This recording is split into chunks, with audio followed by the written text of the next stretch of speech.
gélidas, a sua cor permanece branca. Aí existem outras características. Existe uma teoria, inclusive, não é doutrina científica, uma teoria de que o olho dos orientais, por estarem expostos à incidência de muito reflexo solar, por estarem em regiões expostos a gelo, a incidência do sol quando bate no gelo poderia ser maléfico aos olhos, a visão, produzir esta reação dele em ter os olhos mais fechados. É uma teoria, é somente uma teoria. Não tem como você bater o martelo e dizer que isso é uma verdade absoluta. Mas é uma teoria que pode ser até aceita. Isso está dentro do processo de microevolução. E assim temos também o orangotango e o chimpanzé dentro das suas espécies. Você vai observar que um que está numa região com mais chuva, outro que está numa região mais desértica, sofrem microadaptações, microevoluções adaptativas ao meio para a sobrevivência. Mas o chimpanzé sempre foi um chimpanzé. Um orangotango sempre foi um orangotango. E um homem sempre foi um homem. Mesmo com as suas pequenas variações, são todos homens. Ok? Então temos aí alguns ataques internos ao evolucionismo. Alguns ataques internos ao evolucionismo. O que é curioso é que desde que o livro de Charles Darwin, chamado A Origem das Espécies, foi publicado em 1859, vários aspectos dessa teoria passaram a ser motivo de considerável discordância, mesmo entre cientistas renomados. Hoje em dia, tal disputa é mais acirrada do que nunca, e é esclarecedor considerar o que dizem sobre o assunto os próprios defensores da evolução.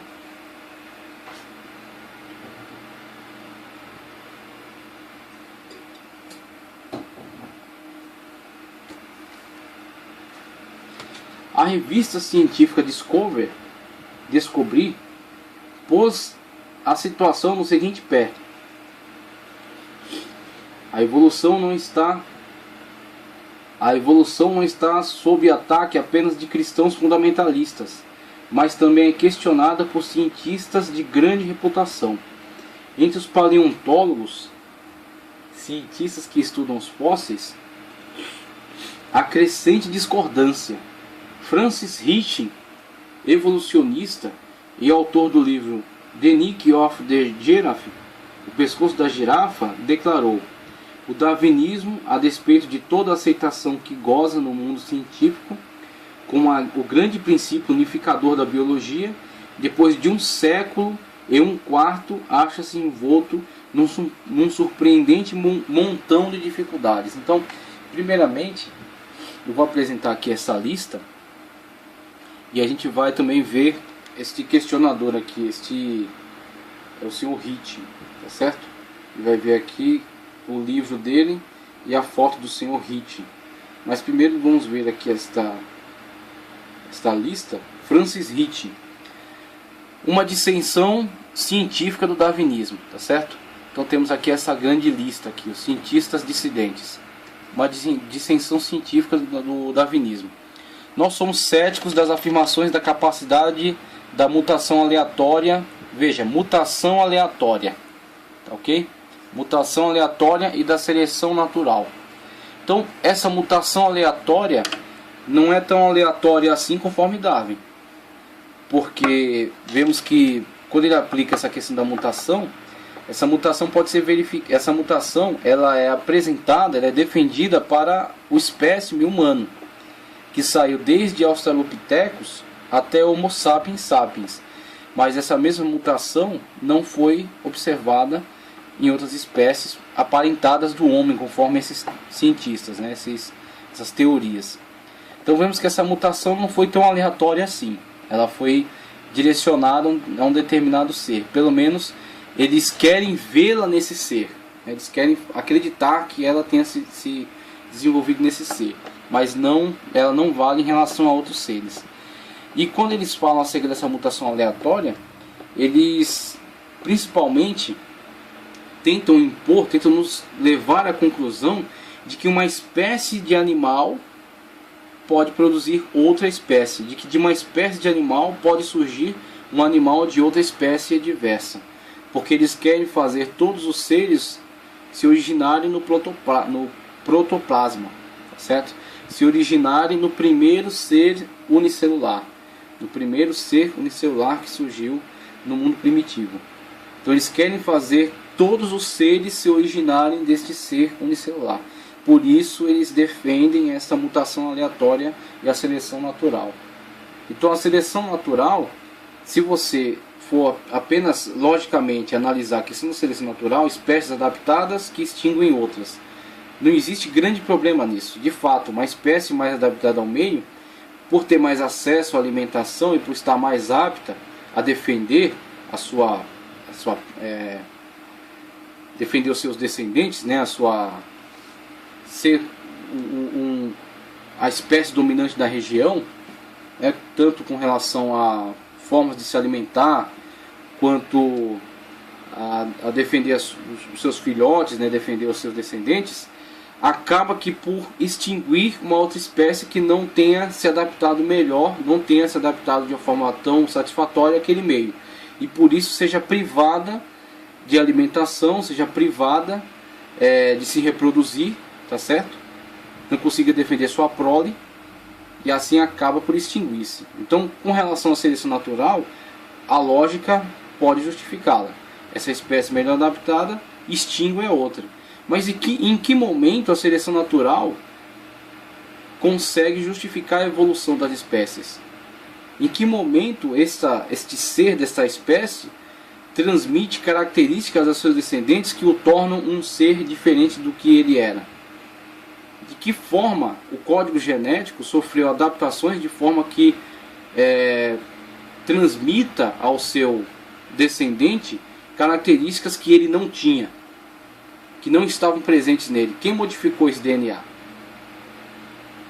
Quem foi que reprogramou esse código genético para que transmita características que ele mesmo não tem? Então, uma coisa é seleção natural, outra coisa é essa mutação aleatória ou esta evolução das espécies. Então, uma coisa pode ser observada, outra coisa jamais. E o que não pode ser justificado é este ser que ultrapassou a barreira da sua espécie e produziu uma espécie diferente de si mesmo. Então, o ser dessa espécie, ele é um ser humano. Ele é um macaco, um chimpanzé. Ele é um orangotango. Ele é uma girafa. Ele é essa espécie de animal. Ele não produzirá um animal de espécie diferente do que uma outra girafa, mesmo que seja uma girafa um pouco diferente, com algumas cores diferentes, um pouco maior, um pouco menor, mas é uma girafa, sempre foi e sempre será. O problema é atravessar a barreira da espécie e se tornar uma espécie diferente de si mesma. Ok? Então vemos aí alguns questionadores. A mutação aleatória, né, a seleção natural, explicarem a complexidade da vida. Então eles são céticos em relação às afirmações da capacidade da mutação aleatória e da seleção natural explicarem a complexidade da vida. A complexidade da vida.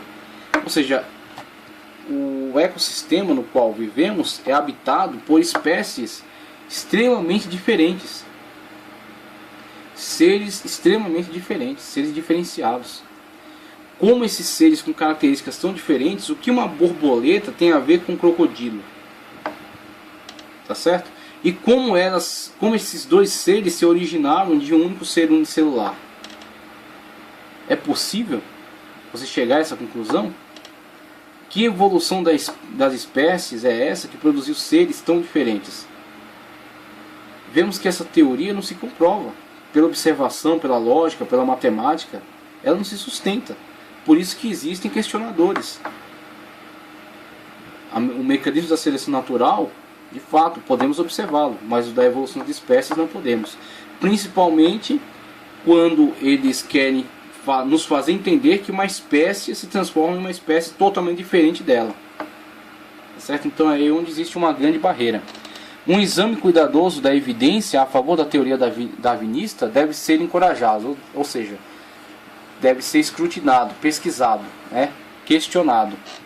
Durante décadas recentes, novas evidências científicas de muitas disciplinas científicas, como a cosmologia física, biologia, da pesquisa da inteligência artificial e de outras áreas, fez com que os cientistas começassem a questionar o dogma. Havia se tornado, se constituído numa espécie de dogma, o dogma central darwinista da seleção natural, e a estudar com mais detalhes a evidência que a apoia. Mesmo assim, os programas de TV pública, os documentos das políticas educacionais, os projetos, os programas educacionais, tá certo? E os livros, textos de ciência têm afirmado que a teoria da evolução de Darwin explica completamente a complexidade das coisas vivas. Então esta teoria tem sido imposta. Ela é imposta como uma verdade absoluta, sem qualquer outra possibilidade de explicação. É exposta como uma verdade final, que não pode ser questionada porque foi implementada e é defendida e é ratificada por grandes estudiosos. Tá. E os outros grandes estudiosos que não concordam com ela, onde estão? Não lhes é dado espaço. Ao público tem sido assegurado que toda evidência conhecida apoia o darwinismo e que virtualmente todo cientista no mundo acredita que essa teoria é verdadeira. Os cientistas nesta lista contestam a primeira afirmação e se levantam como testemunho vivo contradizendo a segunda. Desde quando a Discovery Institute lançou esta lista em 2001, centenas de cientistas têm se manifestado corajosamente para assinarem seus nomes. A lista está crescendo e inclui cientistas da Academia de Ciências dos Estados Unidos, das Academias de Ciências Nacionais da Rússia, da Hungria, da República Tcheca, do Brasil e da Universidade de Yale, Princeton, Stanford, MIT, UC Berkeley, UCLA e outras como Unicamp, USP. Então, temos aí cientistas questionadores da teoria darwinista da evolução das espécies e seleção natural como explicação definitiva para a complexidade da vida na Terra. Então, vemos aí uma parte da lista. Uma dissensão científica do darwinismo. Nós somos céticos das afirmações da capacidade de mutação aleatória e da seleção natural explicarem a complexidade da vida. Essa é a questão. A complexidade da vida não pode ser esclarecida por meio destas hipóteses. Essas hipóteses não são comprovadas. Tá certo? Essa é a questão. Um exame cuidadoso da evidência a favor da teoria darwinista deve ser encorajado. Quem pode assinar a declaração? Os signatários da lista da dissensão científica do darwinismo devem ter grau de PhD numa área científica como biologia, química, matemática, engenharia, ciência da computação ou uma das outras ciências naturais, ou devem ser médicos e atuarem como professor de medicina. Os signatários também devem concordar com a seguinte declaração: nós somos céticos das afirmações da capacidade da mutação aleatória da seleção natural explicar a complexidade da vida. Um exame cuidadoso da evidência a favor da teoria darwinista deve ser encorajado. Se você preenche esses requisitos a favor, considerar a assinatura da declaração enviando por e-mail as seguintes informações. Está aqui o e-mail, tá certo? Nome que você deseja que conste na declaração, graduação, inclusive é da universidade, tá certo? PhD em biologia molecular, Universidade Federal. Isso aqui é um exemplo. Posição atual, professor de astronomia, também outro exemplo aqui de como se deve ser preenchida a lista. Comentários. Por favor, se você quiser, declare brevemente por que você duvida do darwinismo. E aí temos o site onde foi obtido essas informações, ok? E aqui segue uma pequena parte, tá? Aqui segue uma pequena parte da lista. Cientistas que têm assinado essa lista de discordância dessa teoria darwinista como explicação da complexidade da vida. Uma lista de cientistas dissidentes de Darwin, ou do darwinismo. Segue aqui o nome de alguns, maior parte em inglês, tá? Então não vou ficar pagando mico aqui de tentar ler esses nomes aqui em inglês, mas você pode visualizar aí uma parte da lista, né? Veja aí os nomes tanto ingleses como nomes de outras regiões orientais, né? Talvez chinês. Então temos diversos cientistas aí, russos, húngaros, diversos cientistas aí que assinam a lista de discordância. mesmo que eles não tenham espaço na TV, não tenham espaço em muitos programas de mídia, de propagação, mas pelo menos você fica sabendo que eles existem e que eles são estudiosos, tá? Veja os títulos aqui, ó, PhD, tá certo? Físico, professor de fisiologia, veja aí os eméritos, professor de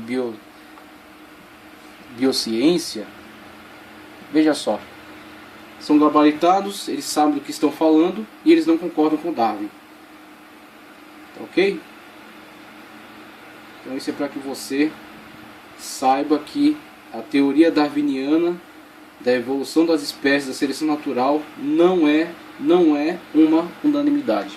Outro camarada que não concorda com essa teoria é esse Hitching J. Francis, e aí o livro dele, O Pescoço da Girafa, conforme havia descrito já. Depois de importante conferência de uns 150 especialistas em Chicago, Illinois, Estados Unidos, um informe concluía: a evolução está atravessando sua mais ampla e profunda revolução em cerca de 50 anos.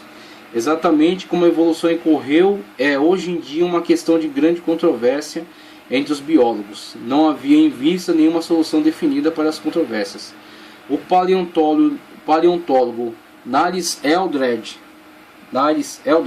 está aqui, e o livro dele, em português, Os Mitos da Evolução Humana, Niles Eldredge, evolucionista de destaque, disse: a dúvida que se infiltrou na anterior certeza, veja, a dúvida que se infiltrou na anterior certeza, era uma certeza até que pessoas de alto nível, pessoas gabaritadas, tiveram coragem de expor as suas conclusões científicas, questionando aquilo que era uma verdade absoluta, tá certo? Então, aí não é uma questão, não são teólogos, não são pastores, mesmo que teólogos e pastores tenham direito à opinião, tá certo? Mas a questão é, tudo aquilo que eles dizem que só são atacados por fundamentalistas fanáticos, tá certo? Religiosos, não é verdade, porque pessoas do nível de formação ou com mais gabaritados até do que eles, têm levantado objeções,